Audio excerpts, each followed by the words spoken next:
ते आहे सद्रूप भगवंताचं.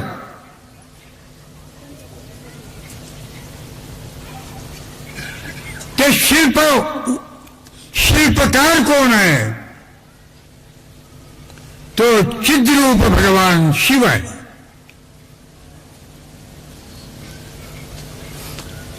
आणि हे शिल्प काय आहे?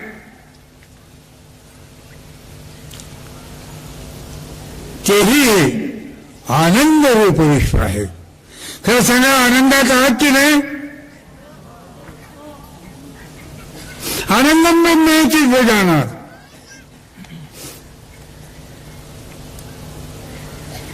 आनंदाशिवाय माणूस नाही, कोणताही प्राणी जगू शकत नाही.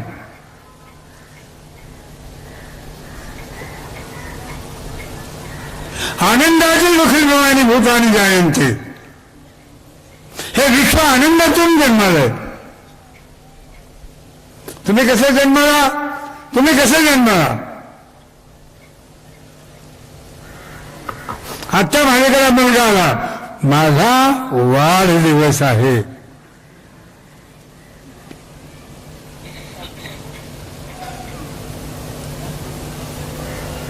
ते प्रकृतीचा विलोभनीय लोक आहे.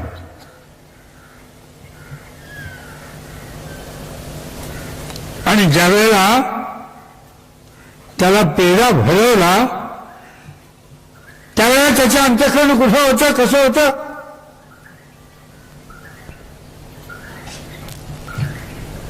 आनंदमय अभ्यासात. तो आनंदमय आहे. त्याचं स्वरूप त्रैलोक्य संपदा लेख्य समुल्लेखन भित्तये सच्चिदानंद रूपाय शिवाय ब्रह्मणे नमः.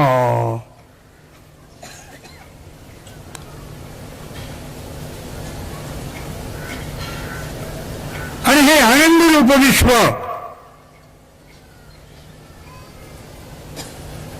विश्वनियंत्या भगवंतानं. विश्व म्हणजे काय हो? विश्व म्हणजे काय?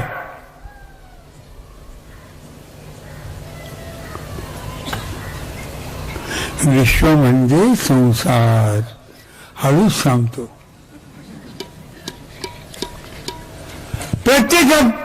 प्रत्येकाचा संसार करतो ते विश्व आहे.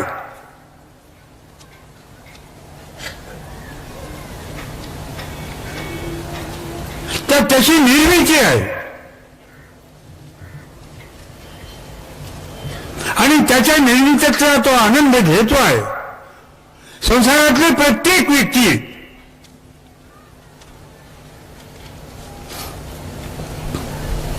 आनंदाची अनुभूती घेत आहे. प्रपंच करीत असताना जरी संतांनी म्हटले कांता पुत्र नित्य देहाद हे प्रपंच दिसत असे साच परी मिथ्या.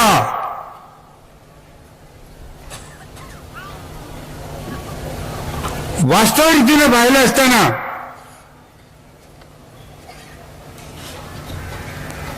प्र अधिक पंच लक्षात घ्या. हे पंचमहाभूत ज्यावेळेला चैतन्य रूपामध्ये परिणत होतात त्यावेळेला हे विश्व निर्माण होतं. ते विश्व निर्मितीचं आदि बीज आहे. तो सच्चिदानंद परब्रह्म परमात्मा विश्वाचं मूळ आहे.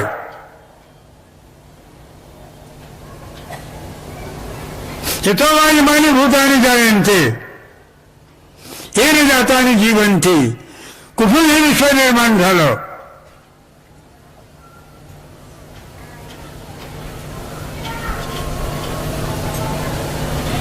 कुणी निर्माण केलं? मूळ याचं कोण? आजचं स्वरूप काय आहे या विश्वाचं आणि शेवटी काय होणार आहे.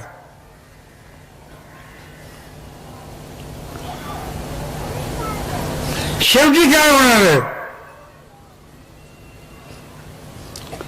सुंदर विवेचन या बाबतीत ज्ञानेश्वरांनी आपल्या अमृतानुभवात केलेलं आहे.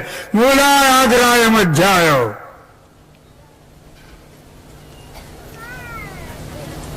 मध्यमूलाग्रमूर्तये क्षीराग्रमूल मध्याय नमः पूर्णाय शंभवे.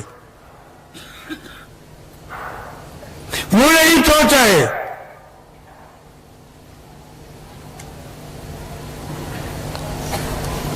अनंत कोटी ब्रह्मांड नायक शिव प्रभू या विश्वाचं मूळ आहे. आत्मशक्ती विकासेनं शिव विश्वात्मना स्थितः.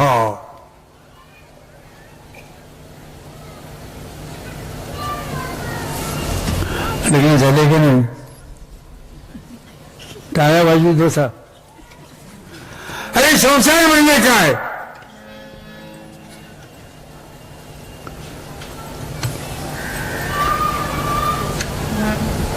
या संसाराचं मूळ कोण. मध्य काय आणि अंत काय. मूला आग्राय मध्याय स्पष्ट रीतीने सांगितलं. तो सच्चिदानंद घन परब्रह्म परमात्मा आपल्या आत्मशक्तीच्या विकासानं विश्व झाला. चष्मा लावतो जरा बघतो तुमच्याकडे कुणीकडे हो. जागे हो की नाही. आता तुम्हाला मी विचारतो संसार कोणाचा. चालेल की नाही लग्न. हा संसार आमचा का तुमचा. हा संसार म्हणजे शिव आणि शक्ती याचा समावेश म्हणजे संसार आहे. तो विश्वसंसार आहे. विश्वात्मकाचा विश्वसंसार आहे तो. यांना काय म्हणतात माया. बरोबर. याला काय म्हणतात ब्रह्म. माया आणि ब्रह्म ज्यावेळेला एकत्रित येतं तेव्हा जग जन्माला येतं. बरोबर आहे. माया आणि ब्रह्म हे ज्यावेळेला एकत्रित येतात त्यावेळेला विश्व निर्माण होतं. किती पोर आहेत. ते विश्व आहे तुमचं. आहेत का दोन चार. नाही दोन चार हो म्हटल्याबरोबर शासन तुमचं कट करत. पगार कर. हम दो हमारे दो. आता ते हम दो हमारे दो गेलं. हम दो हमारा एक. आता आली भानगड. पोरं सगळे पोरच झाले. पुढे काय व्हायचं. हे विश्वाचं विश्व नियंत्रण एवढं सुंदर आहे.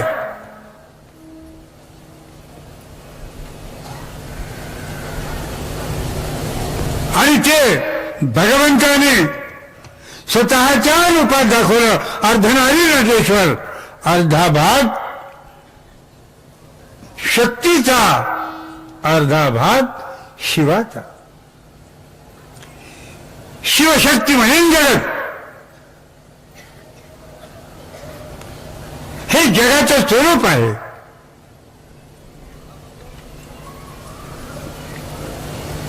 खरं सांगू शक्ती नसती तर जगत जन्माला आलं नसतं. तुम्ही नसते तर पोरं झाले असते का. तुम्ही काय केलं असतं. आणि शक्ती नसती तर विश्व जन्माला आलेलं नसतं. ती सच्चिदानंद रूपिणी आहे. यामाहु सर्व लोकानां प्रकृतिं शास्त्रपारगाः तां धर्मचारिणीं शंभो. आणि ह्याच रूप साधूच सांगतो, शक्ती महादेवासारखी झाली. आणि आपल्या मराठीतलं एक म्हण माहितीये का, ज्या घरला जाशील बाळे, पुढे काय, त्या घरची शिकशील चाळे. महादेवाच्या घराला पडली, तिची सच्चिदानंद रूपिणी झाली. तिचं अस्तित्व, त्या महाशक्तीचं अस्तित्व कुंडलिनीच्या रूपात आहे. भगवंताची ती महाशक्ती कुंडलिनीच्या रूपात आहे. योग साधनेचं ते उत्कृष्ट साधन आहे. त्या शक्तीच्या बळावरच योग, शिवयोगाची साधना त्या शक्तीच्या बळावरच आहे. ती शक्ती सच्चिदानंद रूपिणी आहे. त्या सच्चिदानंद रूपामध्ये एक अद्वैत तत्व आहे.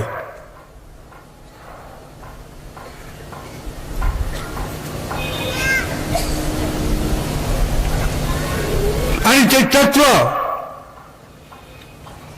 प्रत्येक प्राणीमात्रामध्ये अनुस्यूत भरलेला आहे. आणि म्हणून म्हटलं, शंकर जरी काष्टी भरला, पिंडी ब्रह्मांडी विमला, अलक्ष दृष्टीने लक्षला, शंकरच शंकर. चष्मा लावा थोडा.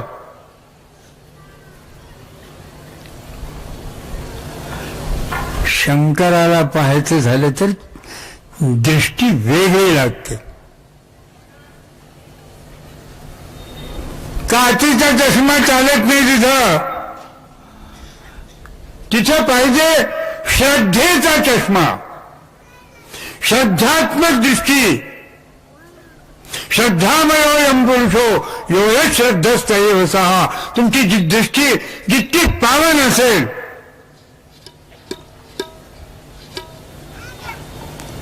जितकी मंगलमय असेल, जितकी अंतर्मुख असेल, तितकं त्या मंगलमय प्रभूचं स्वरूप त्या डोळ्याने दिसतं. श्रद्धेच्या डोळ्याने बघायचंय, भक्तीच्या डोळ्याने बघायचंय. तो एक आहे. एकम स विप्रा बहुधा वदंती. तो सच्चिदानंद एक रूप आहे. तुम्हाला संसार करण्याकरता दिला नाही. तुम्हालाही सांगायला लागलो, तुमचं लग्न संसार करण्याकरता झालेलं नाही. तुमचं लग्न झालेलं आहे शिव शक्ती यांच्या समावेशाकरता झालेलं. आम्ही ते गेलो विसरून.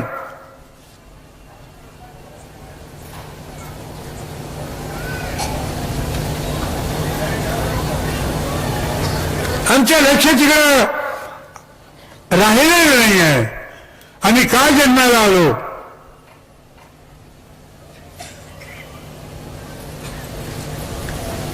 तुम्ही का जन्माला आलात,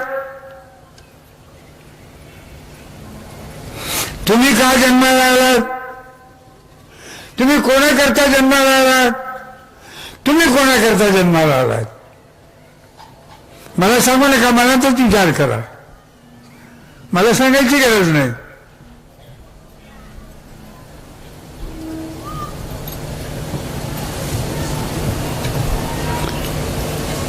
स्त्री पुरुषाकरता जन्माला आलेली, पत्नी करता तुम्ही जन्माला आलात, पती करता तुम्ही जन्माला आलात. स्वतः करता अजिबातच नाही.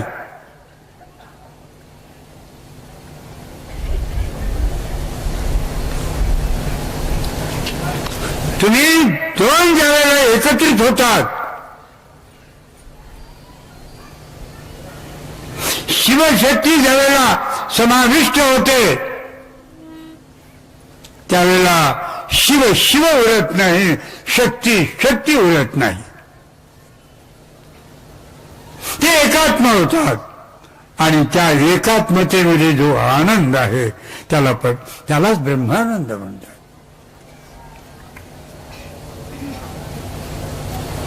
ते गेलं कुणीकडे ते विसरून.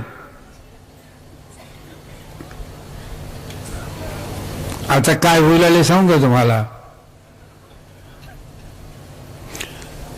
तुमचे बाप पोरं खरेदी करू लागले. करू लागलेत की नाही? खरं काय किंमत आहे तुझ्या पोराची? ते म्हणजे 10 लाख. बरं 10 लाख घे. पोरं खरेदी करू लागले. त्याला फार गोडेच नाव दिलेले काय? हुंडा.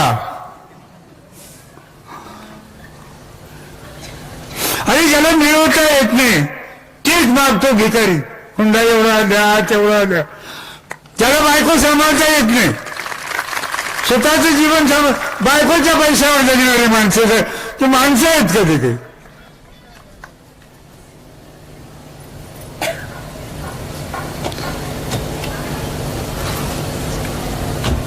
आणि अशी दुर्बल लोक आणि फार याला मोठेपणा समजतात. खरं सांगा, बरोबर आहे की नाही? मी 10 लाख हुंडा घेतलो. काय चाललंय? लग्न झालं जोपर्यंत हे हुशार बाई त्याला हातात घेत नाही तोपर्यंत बिलकुल त्याच्यासारखं वागायला लागते. आणि एकदा तो माणूस आपल्या हातात आला की सांगतोय, आता तुमच्या वडिलाला वाटला की वृद्धाश्रमामध्ये मी काही त्यांचे धोत्र होण्याकरता तुझ्या घरला आले नाही. हळूहळू सुरू करतो. वसूल करता की नाही? खरं सांगा. 10 दिलेले 2.5 40 वसूल करतात. मराठीची एक साधी म्हण आहे, बाई आली की आई गेली.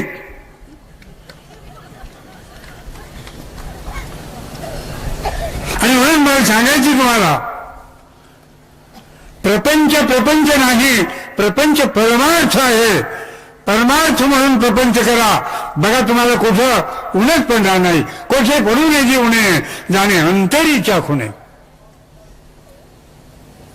इतक्या वाईट प्रथा या हिंदू समाजामध्ये, एवढ्या वाईट प्रथा जन्माला आल्यात.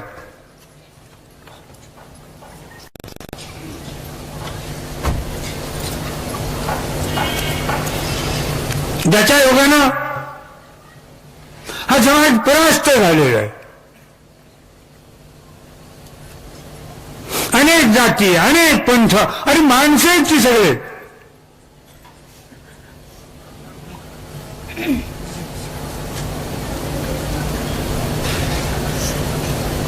अनेक विचार आणि वास्तवापासून आम्ही फार दूर चाललो. भारतीय चारित्र्य आहे, त्या चारित्र्यापासून आम्ही फार दूर चाललो.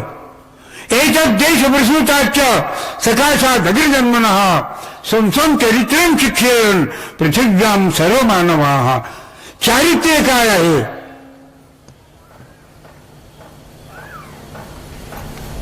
आम्ही साधे विसरलो. आज सारी विकृती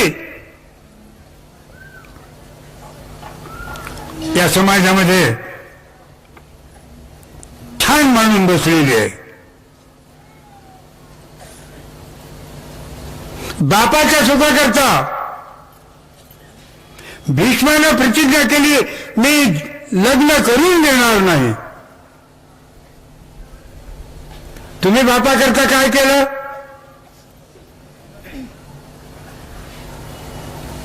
जीवनभर ब्रह्मचर्याचं पालन केलं.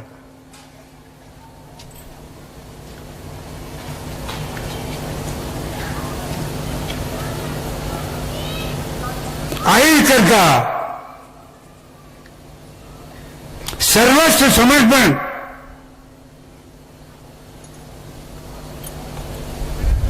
करणारे महापुरुष या देशात जन्माला आले. एक धारणा, परोपकाराय मिदं शरीरम, परोपकाराकरता माझं शरीर आहे.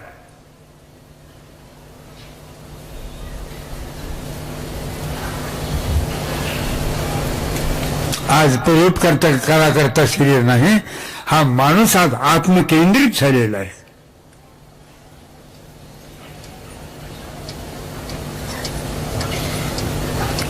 भारतीय चारित्र्यामध्ये विकृती निर्माण झाली.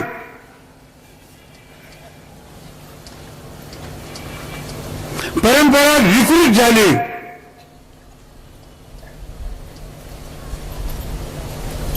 आमच्यामध्ये स्वार्थी वृत्ती पराकोटीला गेली.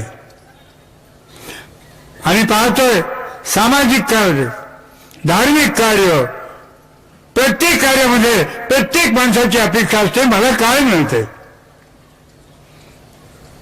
काय मिळवण्याकरता तुम्ही आलात. जे मिळवायचंय तिकडे बघा.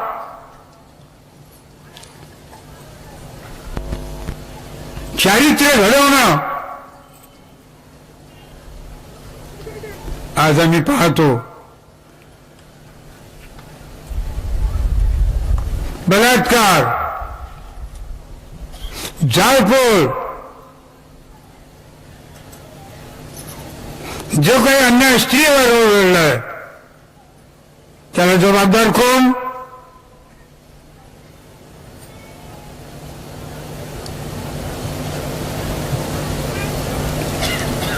याचा विचार आम्ही काय करतो, शासनावर टाकून देऊन मोकळ होतो.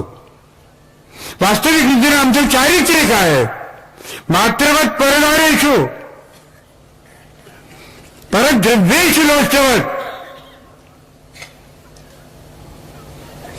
परस्त्री आणि परधन ज्याशी बनाव नेहमीच पूर्ण, अशी ही भारताची परंपरा आहे.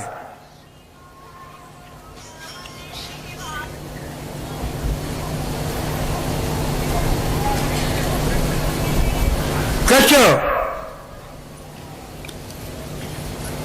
शुक्राचार्याकडं संजीवनी विद्येकरता केला.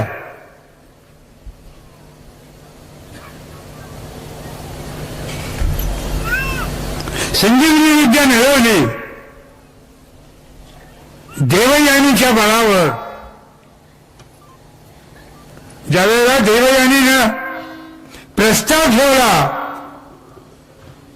विवाहाचा, त्यावेळेला कश काय म्हणतो, तू माझी गुरु बहीण आहेस, बहिणीबरोबर विवाह होऊ शकत नाही.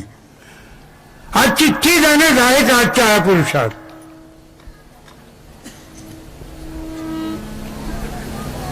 कधी नाही. एवढी नितांत गरज आहे चारित्र्य संपादनाची.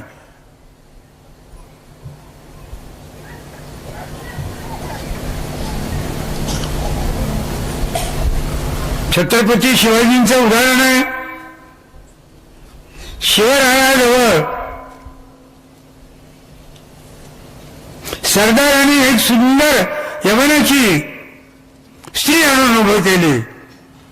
शिवराय काय म्हणतात, खरोखरच अशी जर माझी आई एवढी सुंदर असती तर मी किती सुंदर झालो असतो. ही आहे का आज धारणा?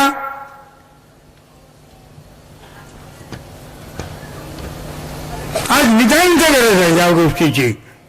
चारित्र्य संपादन. आम्ही म्हणतो भजन करा, खूप करा, मुख में राम बगल में छुरी.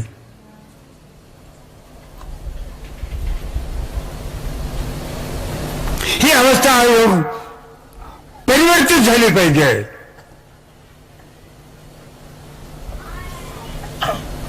आमच्या अंतःकरणात प्रेमाची भावना, एकात्मतेची भावना, समानतेची भावना निर्माण करणं नितांत गरजेचं आहे.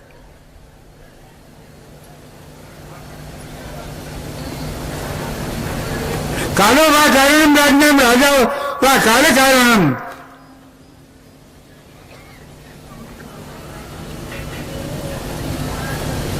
कालाचं परिवर्तन करण्याची शक्ती आहे.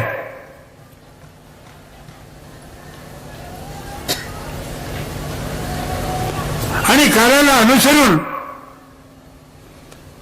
माणसाच्या व्यक्तिमत्वाची जडणघडण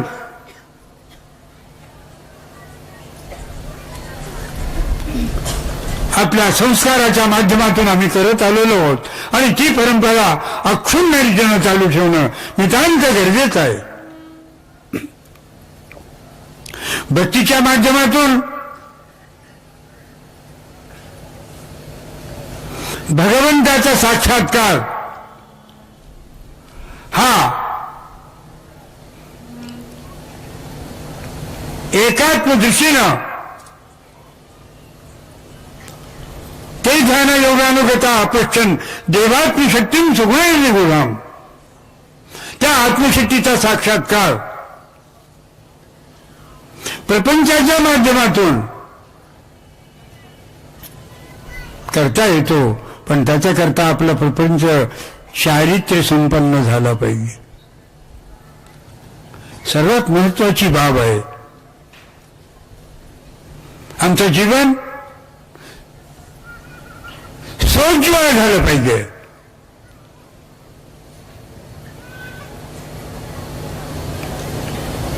माणसाच्या विषयी माणसाच्या अंतःकरणात आपुलकीची भावना निर्माण झाली पाहिजे.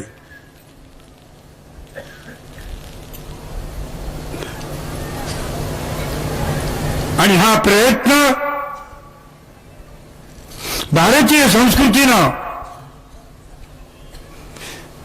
ऋग्वेदाच्या माध्यमातून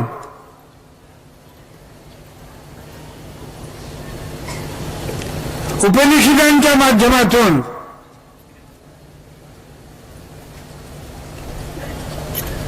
पुराणाच्या माध्यमातून सतत त्याचा पाठपुरावा केलेला आहे. मग आमचं लक्ष नाही तिकडं.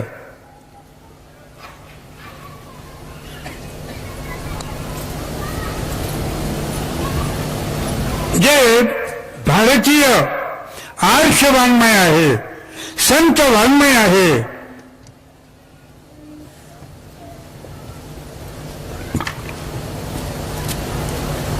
त्याचं अध्ययन, त्याचा अभ्यास तर दूरच. पण मी तुम्हाला विचारतो, वेदाची पुस्तकं तरी तुम्ही बघितलेत का?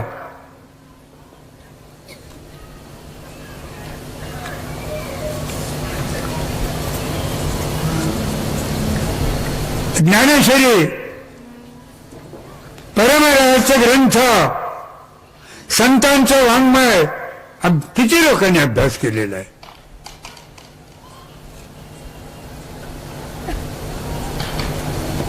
त्याच्यातून चारित्र्य निर्मिती केली जाते. संतांनी आपल्या जीवनाचा सारा अनुभव अभंगी निरूपण, अनुभविले ज्ञान, स्वतःच्या जीवनाचा अनुभव संतांनी रेखाटलेला आहे. संत म्हणजे काय आभाळातून पडलेले नव्हते.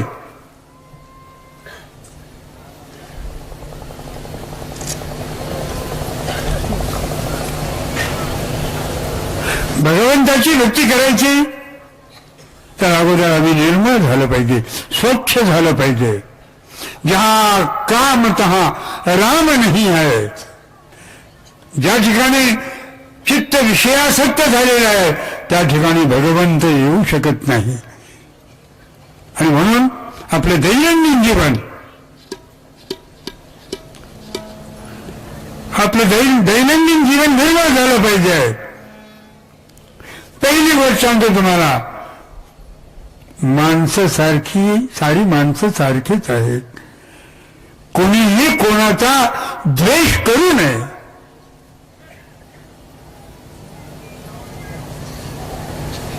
हे तत्व ज्यावेळेला तुम्ही आपल्या अंतःकरणात धारण करून त्याप्रमाणे वागू लागाल त्यावेळेला तुमच्या जीवनाची एक पैलू अत्यंत पावनाशी होते आणि म्हणून प्रयत्न करा अद्वेष्टा सर्वभूतानां कोणाचाही द्वेष करू नका. माणूस द्वेष का करतो? इतराचा द्वेष माणूस का करतो?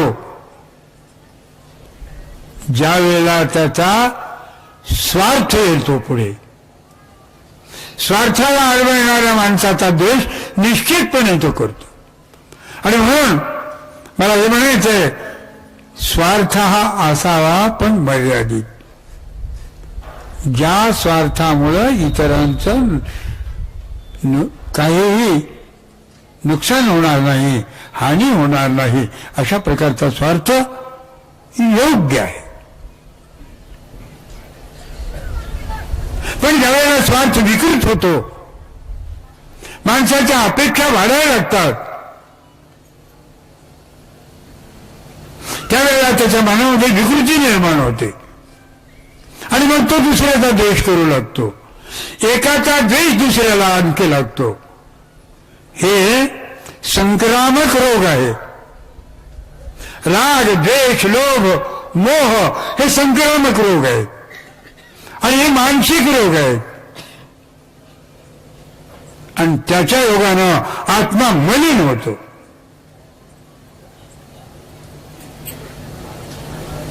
आपला आत्मा स्वच्छ, पवित्र, निर्मळ असावा.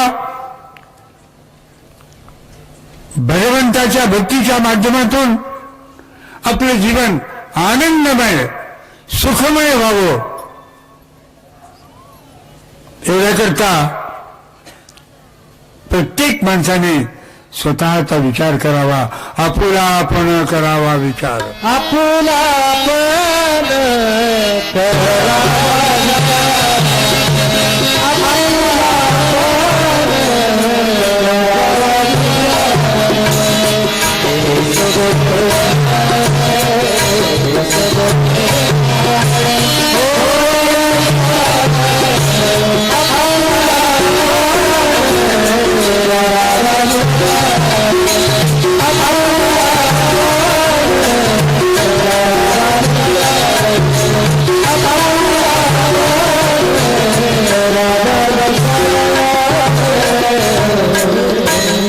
प्रत्येकाने स्वतःचा विचार करावा. मी कुठं आहे? मी काय करतो आहे? मी काय बोलतो आहे? मी काय खातो आहे? त्याचा परिणाम माझ्यावर काय होतो आणि पुढच्या माणसावर काय होतो? हा विचार आहे. माझ्या व्यवहाराचा, माझ्या आहाराचा, माझ्या विचाराचा, माझ्या उच्चाराचा पुढच्या माणसावर काय परिणाम होतो, हा विचार नितांत गरजेचा आहे. विकृती निर्माण होईल.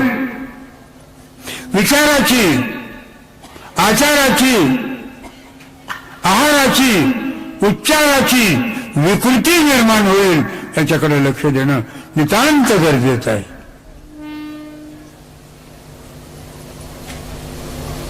माणूस घडवला जातो.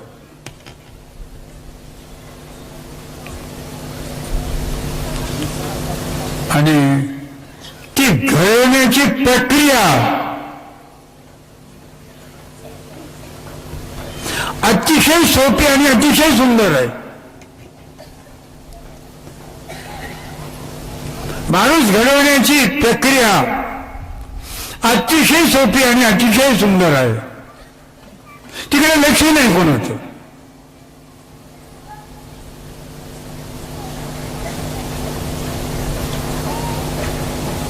हे नितांत गरजेचं आहे.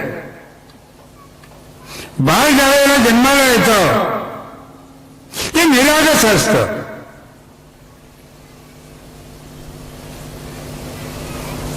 त्याच्यावरती कुठलेच संस्कार नसतात.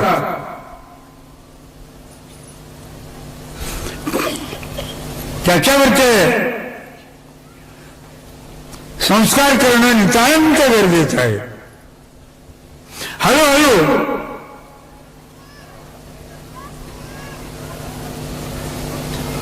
लेकरावरचे जे संस्कार केले जातात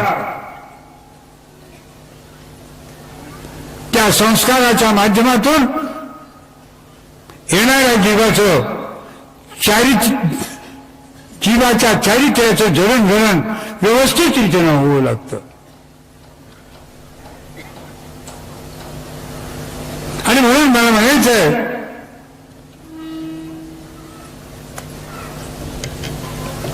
आईचं कर्तव्य आहे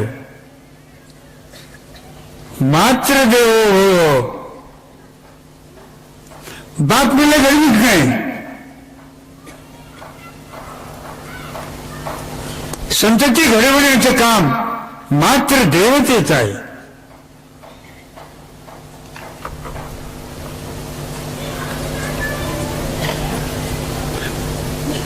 बालपणी बालांचे कोमल तरुतुल्य बुद्धी वाकेल घेईल ज्या गुणाला तो गुण मतिविष्णूनेही फाकेल. लहान लेकरावर केले जाणारे जे संस्कार आहेत त्या संस्कारातूनच आजचा युवक,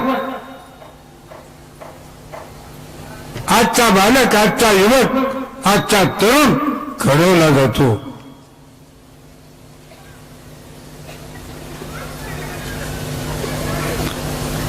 आणि या तरुणांच्या माध्यमातूनच समाजाची रचना केली जाते. समाजाचा समूह म्हणजेच राष्ट्र आहे. अर्थात राष्ट्राची जडणघडण मात्र देवतेवर अवलंबून आहे. आईच्या चारित्र्याला सोन्याची झालर आहे. आईचं चारित्र्य जितकं निर्मळ असेल बाळ तितकंच निर्मळ होतं आणि त्याचाच परिणाम साऱ्या कुटुंबावर होतो. आज परिस्थिती इतकी विचित्र आहे.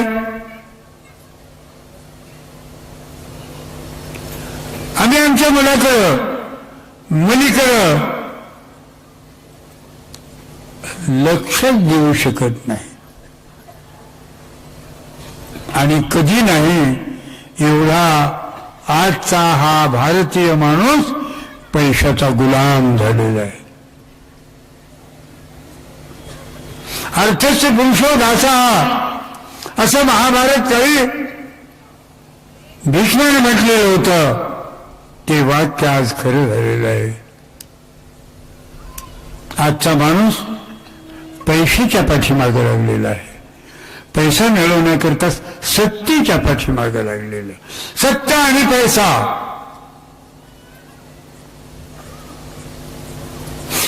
या दोन्हीच्या पाठीमागे लागल्यामुळं तो सत्वाला विसरून गेलेला आहे.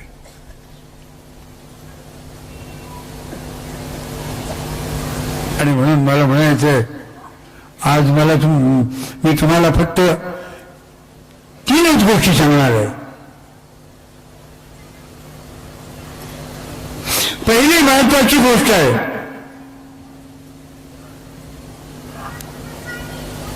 स्वतःकडे पहा.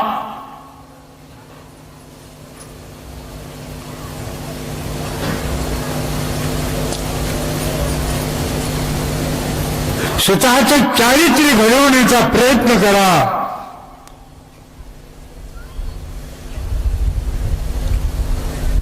आपल्या जीवनामध्ये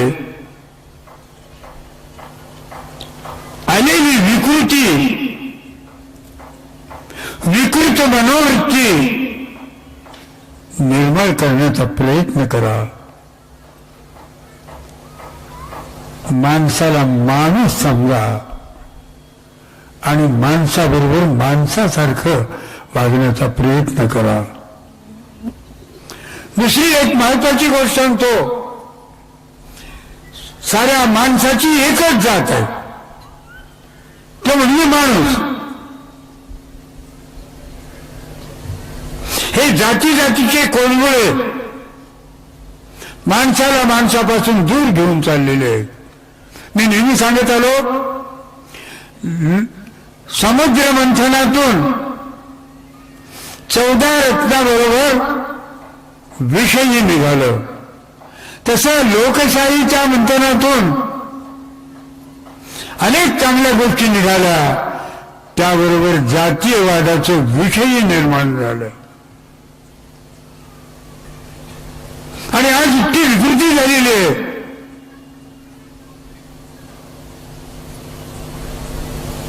माणसाला माणसापासून दूर करण्याचं हे एक विकृत मनोवृत्तीचं प्रदर्शन झालेलं आहे. सावधान, सारी माणसं एक आहेत, आम्ही सारे एक आहोत, अशा प्रकारची एकात्मतेची धारणा नितांत गरजेची आहे.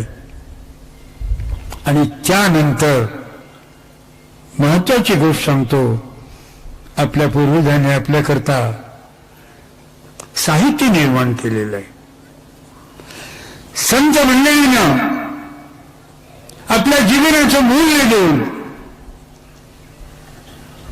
ऋषी मंडळीनं आपल्या जीवनाचं मूल्य देऊन एका एका तत्वाचा अनुभव सांगितलेला आहे.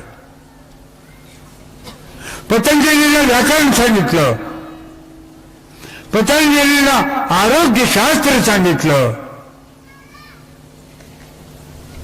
योग सांगितला, शंकराचार्यांनी वेदांत सांगितला, आपल्या जीवनाचं स्वरूप सार सर्वस्व सांगितलं. प्रत्येक प्रांतामध्ये संत झाले. अध्यात्म वाङ्मय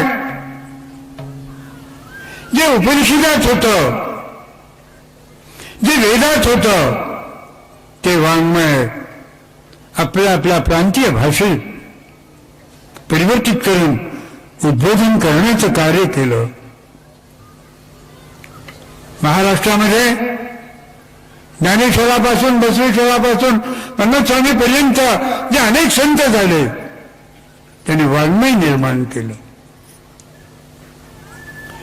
जीवनाचा आदर्श दाखवला.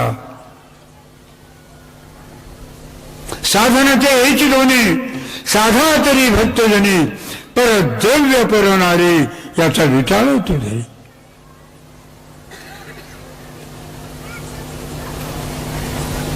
अशा प्रकारचं सुंदर उद्बोधन अभंगाच्या माध्यमातून केलं. त्याच्याकडे लक्ष द्या. आपोआपच अध्यात्म संत वाङ्मय जर तुम्ही पाहू लागलात, तर निश्चितपणे मी सांगेन तुम्हाला की तुमच्या आचार, विचार, उच्चार आणि व्यवहाराचं परिवर्तन झाल्याशिवाय राहणार नाही. अधिकात अधिक वेळ प्रपंचाला द्या. त्याबद्दल मला काही म्हणायचं नाही.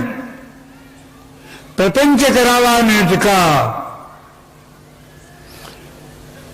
परमार्थ पहावा विवेका.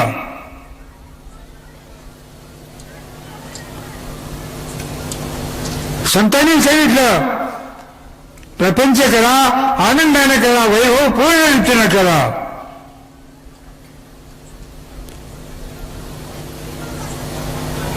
नीतिमत्तेने युक्त असा प्रपंच करा आणि परमार्थ जो आहे त्याचा विचार करा. परमार्थ पहावा विवेका. ती विचाराची बाब आहे. विचारानं आचाराचं परिवर्तन होतं आणि ते आचार कसे असावेत याचं विवेचन संतांच्या अक्षर वाङ्मयामधून आहे. आणि सांगतो, अनेक प्रवचनकार येऊन सांगतात, तुम्ही ऐकता आणि कहा गए थे कहीं नहीं, क्या लाया कुछ भी नहीं. सिकंदर जब गया दुनिया से दोनों हाथ खाली थे. ही अवस्था होते. आणि म्हणून मला म्हणायचंय, भजन कीर्तन प्रवचन सत्संग ही तात्कालिक आहे.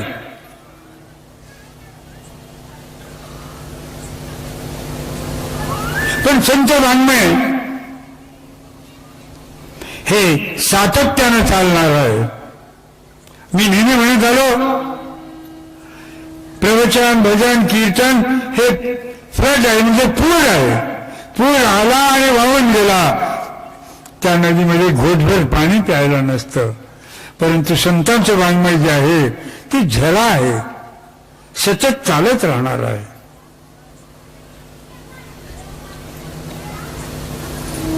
आणि म्हणून मला सांगायचंय, थोडं संत वाङ्मयाकडे लक्ष द्या. स्वतःला सावरा. खासकर फार मोठ्या मोठ्या माणसांना सांगतो,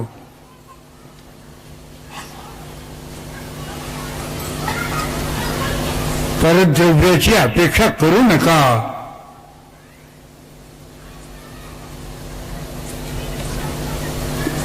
आज हुंड्याच्या नावावर जे काही चाललंय, हुंडाबळीच्या नावावर जे काही चाललेलं आहे, हे समाजाच्या विकृत मनोवृत्तीचं प्रदर्शन आहे. कृपा करून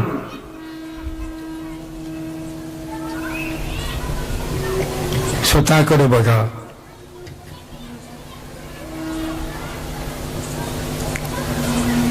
स्वतःचा विचार करा. माझं कुठे काही चुकतंय का? आणि खरं सांगतो, ज्याला स्वतःची चूक समजली तो संत.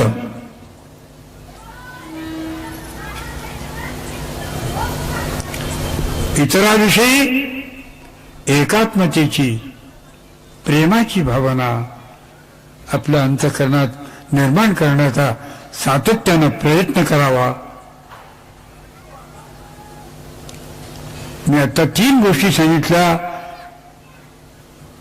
प्रपंच जरूर करा, व्यवस्थित रीतीने करा, चारित्र्य संपन्न होऊन करा. कोणी तुमच्याकडे बोट दाखवणार नाही, अशाप्रमाणे तुमचं वागणं पाहिजे. दुसरी गोष्ट, सामान्य माणसाविषयी प्रेमादराची भावना ठेवा. कोणाला आपल्यापेक्षा लहान किंवा हीन समजू नका. आणि शेवटी संत वाङ्मयाचा अभ्यास करून आपले जीवन कृतार्थ करून घ्या. ओम शांती.